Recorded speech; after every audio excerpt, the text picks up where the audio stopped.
Alright, this is definitely the moment we've all been waiting for. Or at least I've been waiting for. As you probably know, a little while ago, I launched this entire channel with a massive base set booster box opening. The original 1999 base set of Pokemon cards, full box, opened with me, MatPat from Game Theory, and Island Grown Pokemon. It was an incredible experience, and we pulled some of the best cards in the set. We didn't double up on anything, which actually reminds me, if you haven't seen that video, this video is going to spoil all the holos that we pulled. Just so you know. So if you don't want to be spoiled on that, maybe go watch the original first. But that brings me to what we are doing today. Today, I have sent all of the holos from that base set box off to be graded, and we are going to reveal what these cards scored. I sent the majority of them off to CGC, though the biggest cards of the box I did send to PSA. So we got all 12 of our base set holos, plus one little bonus card that I tossed in there for fun. And I guess we're just gonna go in order, starting with number 1, Alakazam. Literally number 1 in the set, if you look down in the corner. This card got ooh, a 9.5. Oh, 10 centering. All right, that is actually very, very promising. Looking at the cards during the booster box opening, they all looked extremely clean. But when I took them back home with me and gave them a bit of a closer look, I did notice that the edges, particularly the right edge of every single card, did have a decent amount of silvering, which is like a wear and tear on the edge that lets some of the holo foil peek through. It's damage, basically. Very, very subtle, like, damage to the edge of the card. And I saw some of that on every single one of the holos, so I was a little nervous, but 9.5 is fantastic. CGC is tough. And I'm pretty sure if you look at the population reports for a lot of these base set cards, there are no 10s. So getting a 9.5 is like almost best case scenario. What we got next? Ooh, Chansey. Now this is a tough one. Base set Chanseys are infamous for their print lines, which are super easy to spot on a card like this. The background is really light, so print lines in the holo foil can show up very easily, which knocks off points for the surface grade, which knocks your overall grade down. But this one, okay, we got a 9.5. Nice, dude. Oh, that's really good. And look at that. The edges got a 10 even with the silvering issue. That's actually kind of amazing. I genuinely don't know if it picks up on camera, but like there is like little shiny bits on the edge here. So I'm kind of surprised that got a 10. It's really cool. I'm not gonna complain. I think the thing that hit this one the hardest is the centering. It got a 9. You can tell the top here is a lot thicker than the bottom, but the surface got a 9.5 and the card got a 9.5 overall, which, dang, that's really good. Really good. Then, next up, whoop.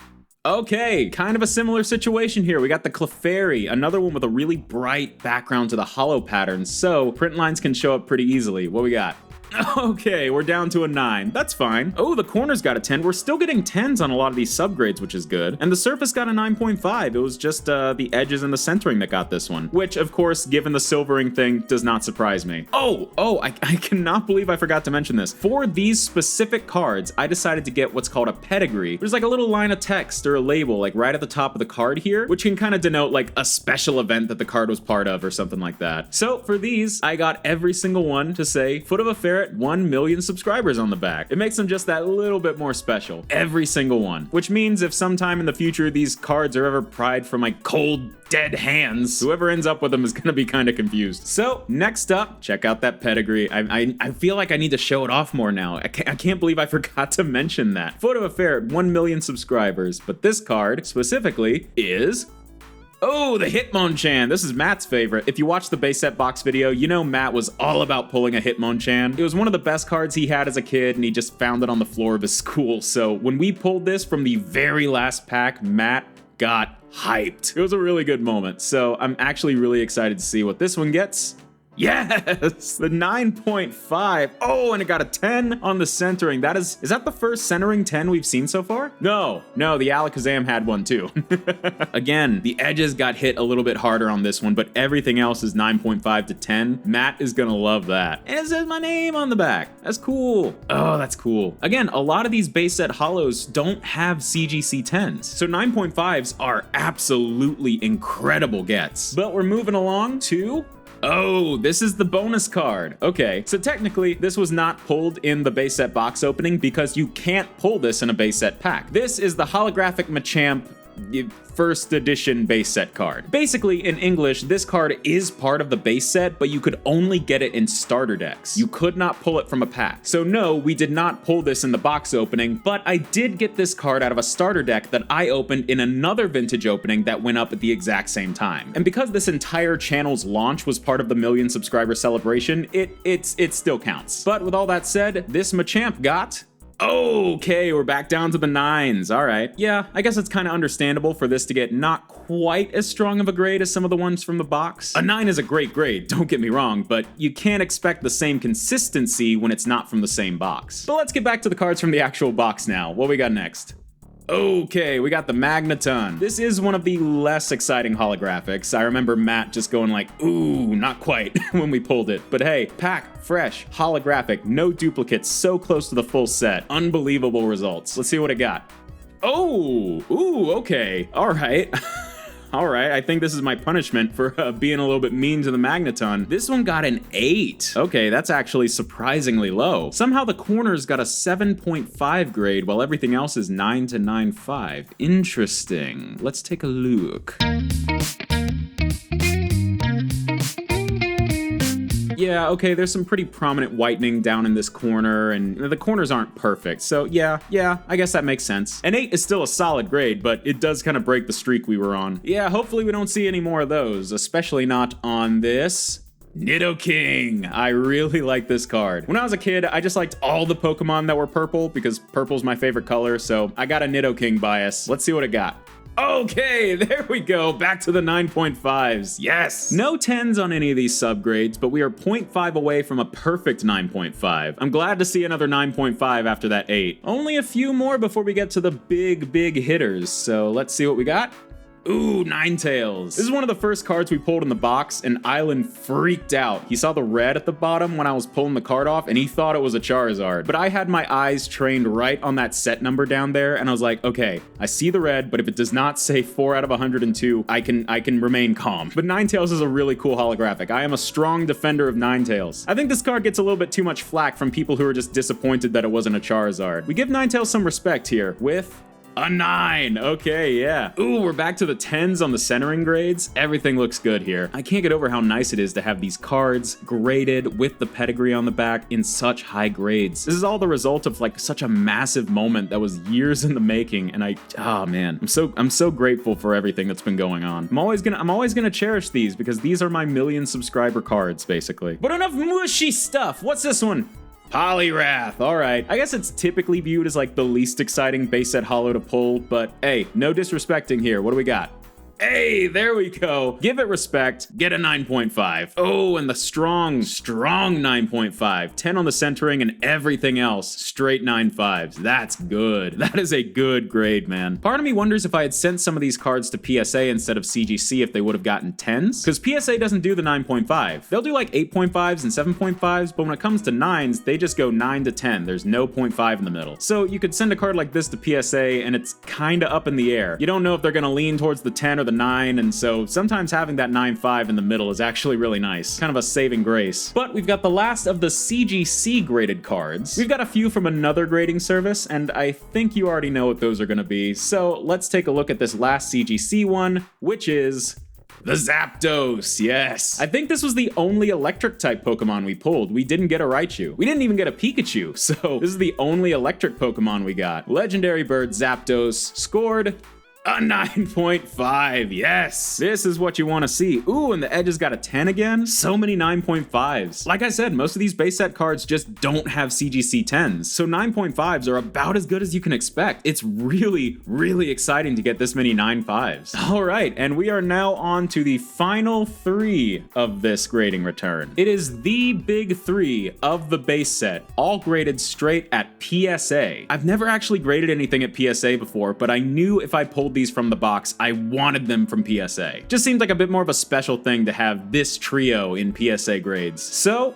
let's take a look. First up, we got the Blastoise. The base set 1999 Blastoise holographic. This is an absolute classic card. All of these are classic cards, but man, this is the only one of the big 3 base set cards that I had when I was a kid, and man, it was just so exciting. I think this might have been the first card we pulled. Getting a big starter card that soon into the video just shot my nerves up tremendously. I was like, oh god, oh no. Like in a good way, but just like excited nervousness. So, the moment of truth, the Blastoise got a PSA Mint 9, yes. Yeah, I basically knew there was no way that these were gonna get 10s. Even though PSA is typically viewed as grading like not as harsh as CGC, that silvering and some of the centering issues, I knew this was pretty much gonna be a Mint 9. Or at least I was hoping. I was really, really hoping for 9s. So the Blastoise in a Mint 9, that is so big. I'm just gonna leave it on screen. As we move on to the next one of my favorite cards, the Venusaur. I didn't have any base set Venusaurs growing up, so when I got back into Pokemon cards, this was one of the first things I bought. Technically, it was a base set 2 one, but I had never seen it before. I literally had no recollection of what this card even looked like, so it was one of the cards that I became fascinated with when I first started getting into this stuff. So more so than a lot of things, I was really, really hoping to get a Venusaur from that box, and we got it. And then it got sent to PSA, where it got...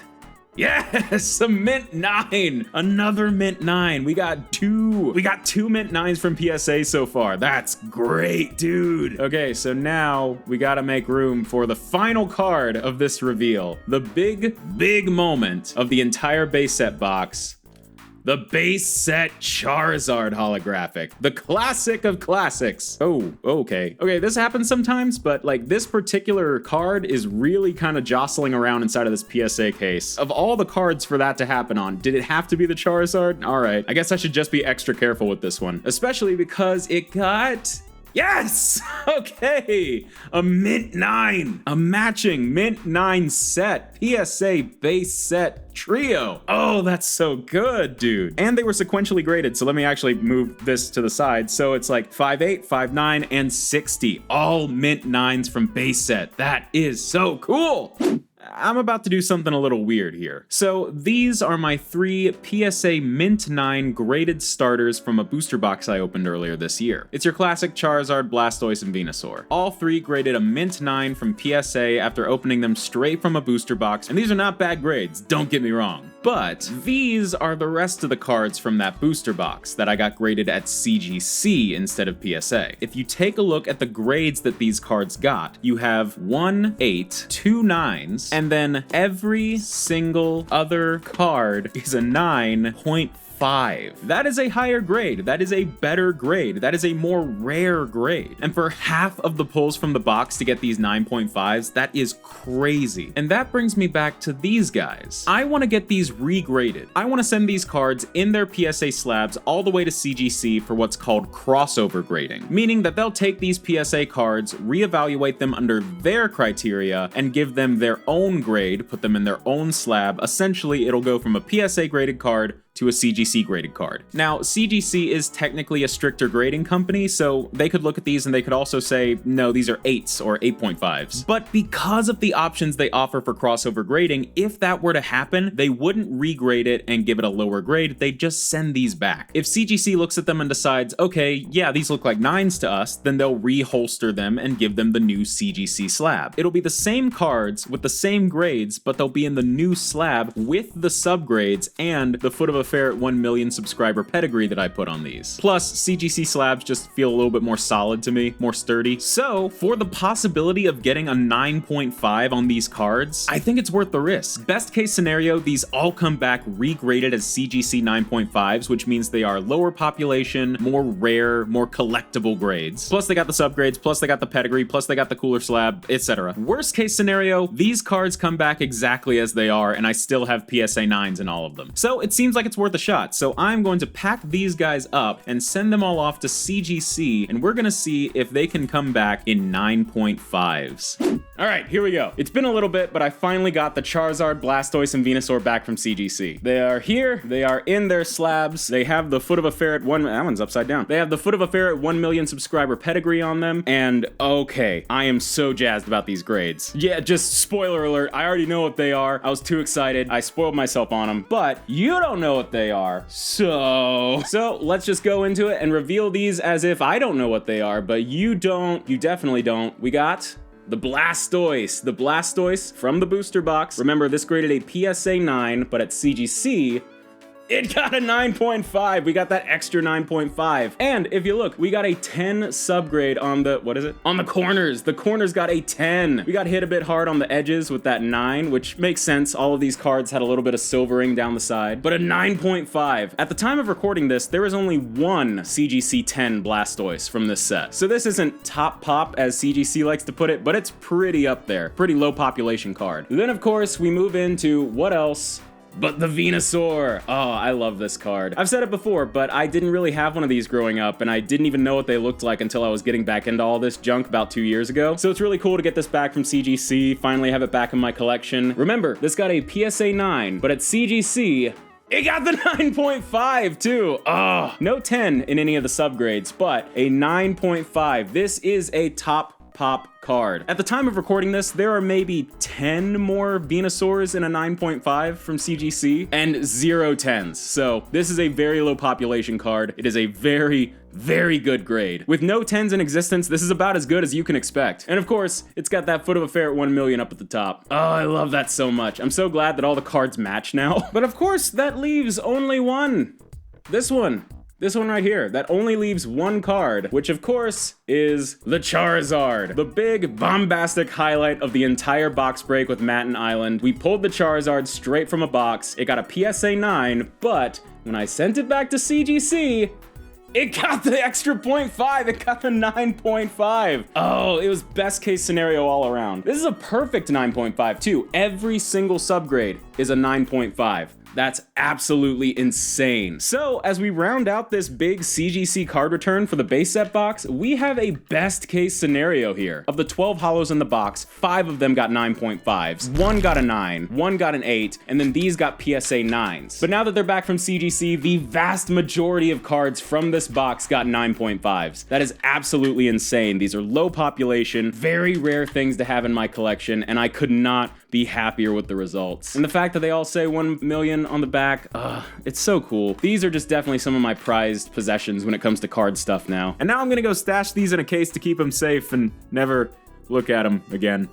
Cool, but seriously, these cards mean so much more to me than just what they are or what their value is, anything like that. These represent something I genuinely never thought would happen, hitting 1 million subscribers on my main channel. And that's something that you guys did. That is not something that I could have been screaming into the void for the last 12 years of my life if it weren't for you guys. So, you know, these are really cool, but they were really just a way to celebrate something that is really all thanks to you guys. So, yeah, thank you. I really hope you guys are enjoying everything I'm doing on the main channel and the new channel to try and bring you guys more content. I really feel like I've been hitting a bit of a stride here in the last year or so I hope you guys are enjoying it. I hope to be making more stupid junk for you for the next 12 years, and no matter what happens, thank you and goodbye.